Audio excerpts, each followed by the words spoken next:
Lagi dakwaan mereka, tokoh dia yang bernama Rasyad Khalifah. Hari ini kita akan belajar tentang Rasyad Khalifah ni. Dia meramalkan kiamat akan berlaku pada tahun 2280. Sekarang 2009. Tahun 2280. Dari mana dia dapat angka tu?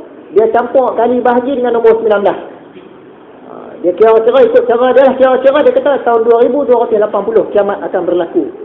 Sedangkan dalam Quran sendiri kata, mereka bertanya tentang as-sa'ah, iaitu hari kiamat. Bila ia akan berlaku? Katakanlah, sesungguhnya pengetahuan tentang hari kiamat itu hanya ada pada Tuhanku. Jadi, bila kiamat nak berlaku ni, Tuhan saja yang tahu. Macam mana pula Rasyad Khalifah tadi kata dia boleh ramalkan kiamat akan berlaku pada tahun 2280. Dia tu pegang dengan Quran, tapi ayat Quran sendiri pun dia tak pakai. Dan Rasyad Khalifah ni dia mengaku dia sebagai seorang rasul. Mula-mula dia tak mengaku rasul lagi. Dia kaji-kaji dengan komputer, dapat nombor 19 dalam Quran. Dia tengok-tengok pula banyak kena dengan surah-surah Al-Quran ni. Nombor 19 ni banyak kena. Jadi dia dah rasa macam diri dia besar sikit, pengaruh dia pun bertambah. Ramai orang kagum, oh hebat dah Rasyad Khalifah ni, sebab dia jumpa kehebatan nombor 19. Ramai orang kagum dengan dia, dan akhirnya dia mengaku sebagai rasul. Dia dakwa Nabi Muhammad tu memang Nabi terakhir, tapi dia bukan rasul terakhir. Nabi Muhammad tu Nabi terakhir, bukan rasul terakhir. Jadi pesanan Nabi Muhammad dalam hadis riwayat Imam Tirmizi, akan lahir dalam kalangan umat aku 30 orang pendusta yang mengaku sebagai Nabi. Aku ialah Nabi penutup, tidak ada Nabi sesudah aku. Nabi Muhammad kata, lepas aku ni tak ada Nabi dah.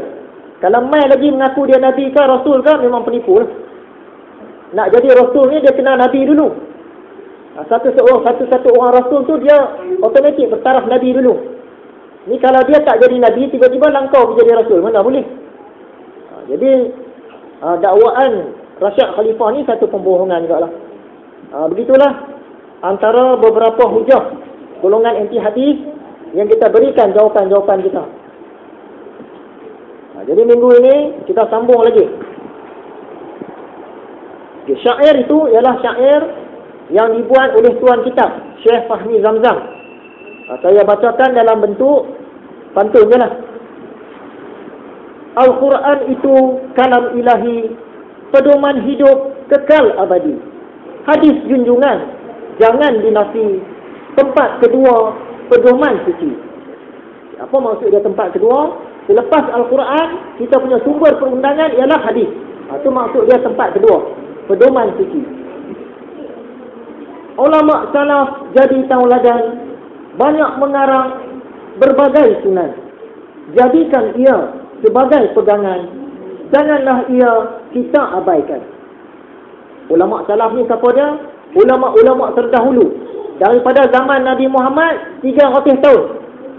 300 tahun daripada zaman Nabi Muhammad tu dikira zaman salaf. Selepas 300 tahun tu ialah zaman khalaf. Macam kita ni zaman khalaf lah. Jadi ulama-ulama yang 300 tahun pada zaman Nabi Muhammad tu, ulama salaf, kita jadikan tauladan. Mereka ni mengarang berbagai sunan. Sunan ni apa dia? Sunan ni ialah kitab-kitab hadis. Mereka kumpul hadis, kitab mereka tu dinamakan sunan. Sunan Abu Daud, Sunan Ibnu Majah, Sunan At-Tirmizi. Itu maksud dia sunan tadi tu. Itu dia syair Tuan Syekh kita. Sekarang kita berkenalan dengan Rasyad Khalifah. Rasyad Khalifah. Siapa dia Rasyad Khalifah? Dia ni orang yang berasal dari Mesir. Dari Mesir, dia berhijrah ke Amerika. Dia tinggal di Tucson, Arizona, Amerika Syarikat. Dia bukan sebarang orang, seorang cendekiawan. Dia ada PhD dalam jurusan tumbuh-tumbuhan.